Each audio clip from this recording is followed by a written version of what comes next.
All right, welcome to part 3 of Securing the Republic. Now we're going to talk about Thomas Jefferson's foreign policy. Now, with Thomas Jefferson, you might think that he might be a little bit more idealistic in his policy. He certainly was a more idealistic individual. He was the kind of person that if you asked him, he said, if you leave people alone, they will tend to make good decisions. That runs contrast to his main political rival, prior to his death, Alexander Hamilton, who would say if you leave two people alone, they're prone to quarrel and fight, right? But when it comes to foreign policy, you're going to see that realism is still going to prevail, despite Jefferson's more idealistic inclinations. From his first inaugural address, President Jefferson makes this clear. He says, I deem the essential principles of our government, peace, commerce, and honest friendship with all nations, entangling alliances with none.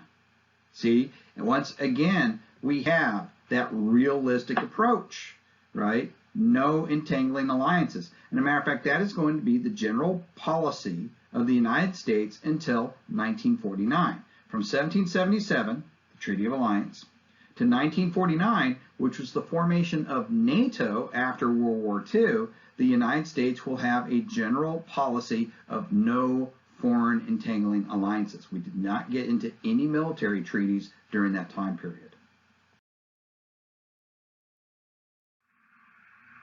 Jefferson is going to inherit a lot of problems in foreign policy when he becomes president as well. There's a lot of tensions on the high seas. For example, when he takes office, there's a big problem with Barbary pirates off the coast of North Africa, right? He's going to send U.S. Navy frigates to go up against these Barbary pirates, right? Ultimately, you're going to have Captain William Eaton. He's going to use U.S. Marines, Greek mercenaries, European artillerists, and Berber tribesmen to help him capture the city of Darna in 1805. This will allow him to force the Barbary Coast pirates to sign a kind of an uneasy treaty that'll last for about 10 years, right? But then there's also the issue of the British Royal Navy. Now, they had long been impressing American sailors into the Royal Navy, right? But it's going to intensify under the Jefferson administration, because it's going to be during that administration that we're going to have the beginning of the Napoleonic Wars, right? As Napoleon begins to conquer Europe, Britain is going to be one of the major adversaries, and the Royal Navy is going to effectively be tasked with controlling the sea. Their need for sailors is going to increase dramatically, so the impressment of American sailors is also going to increase dramatically. In fact, between 1793 and 1812, it is estimated that somewhere around 15,000 American sailors were pressed into the Royal Navy. Okay. Now, for Jefferson, this is going to come to a head because of an incident that happens on June 22nd, 1807. It's known as the Chesapeake Leopard Affair. The USS Chesapeake is an American ship who is going to be hailed by a British naval vessel called the Leopard. The Chesapeake was captained by Captain James Barron, right? The Leopard is going to send a messenger over saying that telling them that you have 4 Royal Navy deserters aboard your ship, and that we plan on boarding your ship and apprehending these 4 men. Now, the response of Captain Barron was, first of all, no, we do not have these 4 men that you talk about. I've never heard of them before, which was a lie, but that's okay. And no, you're not boarding my vessel, right? What results from this then is that the Leopard is going to open fire on the Chesapeake. The cannonballs are going to rip through the deck, killing 3 American sailors and wounding 18, including Captain Barron.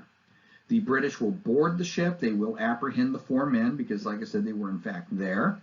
Of the 4 men, only 1 was a British-born citizen. He will be tried for desertion and executed, and the other 3 ultimately will be released, right? But Jefferson, of course, is going to have to answer for this extreme incident on the high seas. Now, this is not the first time that Jefferson has attempted to do something about British impressment. In fact, in 1806, in January, he had asked his Secretary of State, future President James Madison, to go to Congress on his behalf and request a bill of action be taken against the British. And the result was the passage of the Non-Importation Act of 1806. What the Non-Importation Act did was it banned importing all British goods into the United States. This is the first ever non-importation law passed by the U.S. government under the Constitution. The last time they had done boycotts like this, if you will, was during the build-up to the Revolutionary War, right? Now, the Chesapeake Leopard affair, though, did call for a more strong response, and Jefferson will have one. First, he is going to order that all British ships need to vacate American waters, right? All British ships need to get out. He then recalls his foreign minister to Great Britain, who happened to be another future president, James Monroe, has him come home. Then he asks Congress to pass an Embargo Act. The Embargo Act will be passed on the 22nd of December, 1807. Now, the Embargo Act by Jefferson is a mixture of idealism and realism, and he tries to drape it in this idealism, but the realism is really what's going to be at play here. He's going to say that he's doing an Embargo Act, he's commencing economic warfare because war is the triumph of non-reason. And that's a very noble and very idealistic thing to say, and it also has no bearing in the reality of why he's doing it, right? The reality is simply this. He knows full well that the United States cannot win a war against Great Britain. So if he doesn't do something, his only option is to declare war or do something else. This is his best solution, right? The United States is too weak to win a war, so we'll start economic warfare. He also is operating under a very unrealistic expectation that the European powers need American goods. You see, this Embargo Act doesn't just ban trade with Great Britain, but it bans trade with the entirety of Europe. There will be no trade with Europe anymore, all right? Now, he'll find out the hard way. Britain and the other European powers do not need American goods. They don't come crawling to the negotiating table as he had hoped.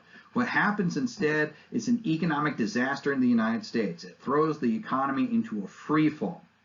U.S. exports are going to drop dramatically. They're going to go from 108 million a year to just 22.5 million, right? Imports, needless to say, are going to drop as well. 16 million a year is going to drop to a couple thousand.